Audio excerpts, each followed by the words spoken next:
አቱም እንደዚህ ጨካኝ አንዳንድ ጊዜ እኮ የምትችለው መስሎ የሆነ ነገር ትሞክራለህ። ካልቻልኩ እኮ በስነ ስርዓት ልክ እንደ ኃይለ ማርያም ደሳለኝ እኮ በቃኝም እኮ ማለት ጉብዝና ነው። አስበው እሱ ከመጣ ስንት ሰው እንዳለቀ ምንም ወደ ኋላ የሚባል ነገር አይደለም። በስራዬ ደግሞ እመለሳለሁ ከእግዚአብሔር ጋር። በእውነት በጉጉት ነው የምንጠብቀው። ምክንያቱም ስለ ሀገር ስለ ወገን የሚቆረቆሩ ድምፃውያን ድምጻቸው እያነሰ ቁጥራቸው እያነሰ ነው ያለው። አገሪቱ በእንደዚህ አይነት በብዙ ቀውሶች ነፍሷ ሲጥ ተደርጎ በተያዘበት ወቅት ላይ ይህንን ነገር መንካት ኮረንቲንና ፖለቲካን በሩቁ ነው እያሉ የጥበብ ሰዎች በመሉበት በመንግስት ድግስ ላይ በመንግስት በኩል ክብርና ሞገስ ለማግኘት የሚሽቀዳደሙ የጥበብ ሰዎች በበረከቱበት ሀገር እንዳንተ አይነቱን ከዚህ ከጥበብ ማዕድ መራቅ ወይም ደግሞ ማጣት ለተደራሲው ነው ጉዳቱ።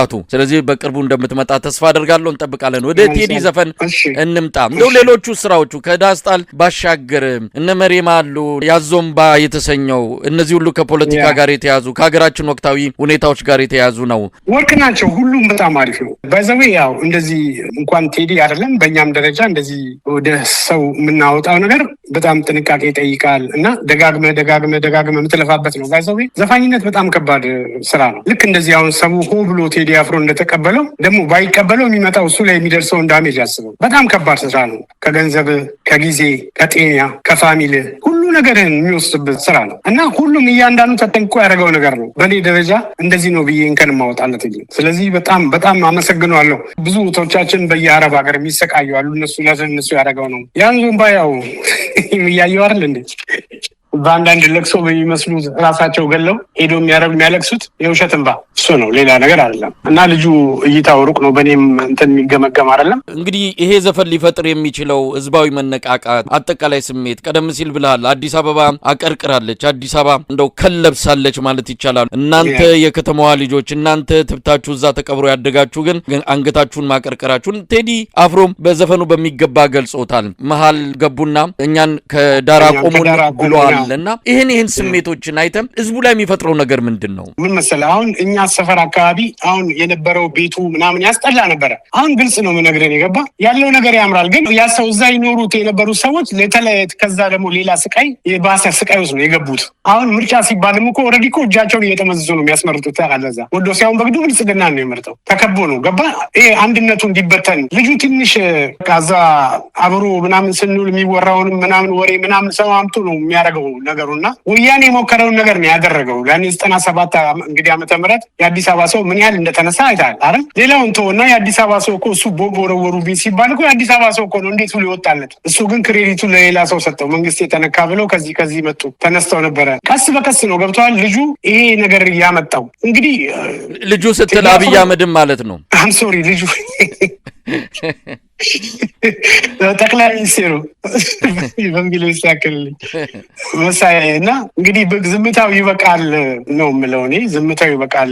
ሰዎች መኖር እንዲችሉ የመኖር መብታቸው እንዲከበር ማድረግ ሌላ ነገር እኮ አይደለም። ብልጽግና ማለት እኮ የሆነ በወርቅ ላይ መራመድ አይደለም እኮ። ቢያንስ ለሰው ልጅ እግዚአብሔር የሰጠውን መብት እሱን መተግበር ማለት። ሰዎች በብሔራቸው፣ ሰዎች በሃይማኖታቸው መገደል የለባቸው፣ መገፋት የለባቸው። ለምን ስንት ዓመት ይኖራል እሱ እዚህ ዙፋን ላይ ስንት ጊዜ ይቆያል? አንዳንድ ጊዜ ስታልፍም ስም የሚሆንን ነገር ነው መስራት ያለበት። ቴዲ አፍሮ አሁን ሰው ነው ያልፋል። ሲያልፍ ግን ዘላለም ክብር ነው የሚኖረው። ኢትዮጵያ ሲነሳ ቴዲ አፍሮ ይነሳል። በቃ እንደዚህ አይነት አጋጣሚ ስታገኝ እንደውም ጠንክረህ መስራት ነው ያለበት። ኦሮሞ ይቀየመኛል፣ አማራ ይቀየመኝ እያለ እየዛ በኦሮምኛ እየሄደ ሌላ ነገር ሲያቱም እንደዚህ ጨካኝ አንዳንድ ጊዜ እኮ የምትችለው መስሎ የሆነ ነገር ትሞክራለህ። ካልቻልኩ እኮ በስነ ስርዓት ልክ እንደ ኃይለ ማርያም ደሳለኝ እኮ በቃኝም እኮ ማለት ጉብዝና ነው። አስበው እሱ ከመጣ ስንት ሰው እንዳለቀ ምንም ወደ ኋላ የሚባል ነገር አይደለም። በስራዬ ደግሞ እመለሳለሁ ከእግዚአብሔር ጋር። በእውነት በጉጉት ነው የምንጠብቀው። ምክንያቱም ስለ ሀገር ስለ ወገን የሚቆረቆሩ ድምፃውያን ድምጻቸው እያነሰ ቁጥራቸው እያነሰ ነው ያለው። አገሪቱ በእንደዚህ አይነት በብዙ ቀውሶች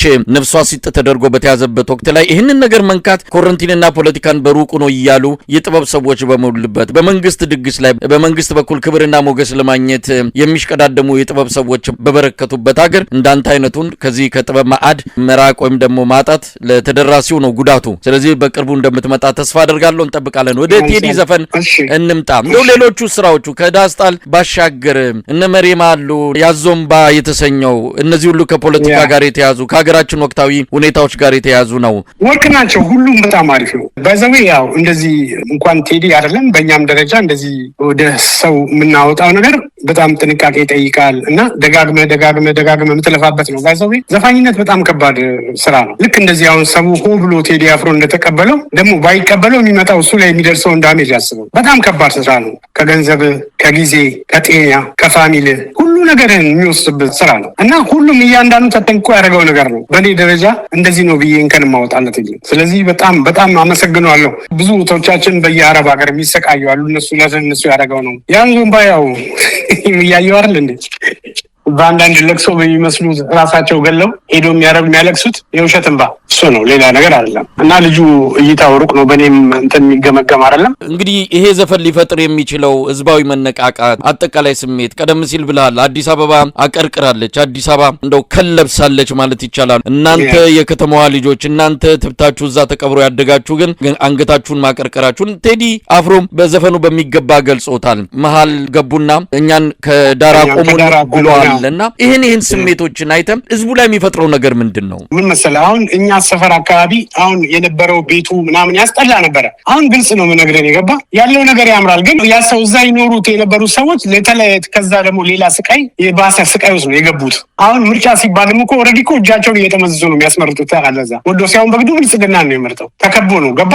ይሄ አንድነቱ እንዲበተን ልጁ ትንሽ ከዛ አብሮ ምናምን ስንውል የሚወራውን ምናምን ወሬ ምናምን ሰው አምጡ ነው የሚያደርገው ነገሩና ወያኔ የሞከረውን ነገር ነው ያደረገው። ለኔ 97 እንግዲህ ዓመተ ምህረት የአዲስ አበባ ሰው ምን ያህል እንደተነሳ አይታል አይደል? ሌላውን ተወና የአዲስ አበባ ሰው እኮ እሱ ቦምብ ወረወሩብኝ ሲባል እኮ የአዲስ አበባ ሰው እኮ ነው እንዴት ብሎ ይወጣለት። እሱ ግን ክሬዲቱ ለሌላ ሰው ሰጠው። መንግስት የተነካ ብለው ከዚህ መጡ ተነስተው ነበረ። ቀስ በቀስ ነው ገብተዋል። ልጁ ይሄ ነገር ያመጣው እንግዲህ ልጁ ስትል አብይ አህመድም ማለት ነው። አም ሶሪ ልጁ ጠቅላይ ሚኒስቴሩ በእንግሊዝ ያክልልኝ መሳይ እና እንግዲህ ዝምታው ይበቃል ነው የምለው እኔ። ዝምታው ይበቃል። ሰዎች መኖር እንዲችሉ የመኖር መብታቸውን እንዲከበር ማድረግ ሌላ ነገር እኮ አይደለም። ብልጽግና ማለት እኮ የሆነ በወርቅ ላይ መራመድ አይደለም እኮ። ቢያንስ ለሰው ልጅ እግዚአብሔር የሰጠውን መብት እሱን መተግበር ማለት። ሰዎች በብሔራቸው፣ ሰዎች በሃይማኖታቸው መገደል የለባቸው፣ መገፋት የለባቸው። ለምን ስንት ዓመት ይኖራል? እሱ እዚህ ዙፋን ላይ ስንት ጊዜ ይቆያል? አንዳንድ ጊዜ ስታልፍም ስም የሚሆንን ነገር ነው መስራት ያለበት። ቴዲ አፍሮ አሁን ሰው ነው ያልፋል። ሲያልፍ ግን ዘላለም ክብር ነው የሚኖረው። ኢትዮጵያ ሲነሳ ቴዲ አፍሮ ይነሳል። በቃ እንደዚህ አይነት አጋጣሚ ስታገኝ እንደውም ጠንክረህ መስራት ነው ያለበት። ኦሮሞ ይቀየመኛል፣ አማራ ይቀየመኝ እያለ እየዛ በኦሮምኛ እየሄደ ሌላ ነገር ሲያወራ፣ በአማርኛ እዚህ ሌላ ነገር ሲያወራ ህዝቡ እየተሸወታተነ መጣ። እውነቱን ነው። የተከዳ ህዝብ ነው። አብይን ያልደገፈ ማን አለ? ማንም የለም። ያኔ ጌታቸው አሰፋ እንደዛ ቁም ስቃዩን ሲያሳየው ሂልተን ሆቴል አንድ አጋጣሚ ላይ ተገን ቁጭ ብለን ወንድሜ ነጠቁኝ በጠራራ ፀሐይ በልና ትጽፋለህ ከሞትኩ ይለኛል። እኔ አብይ ነው የሚልህ?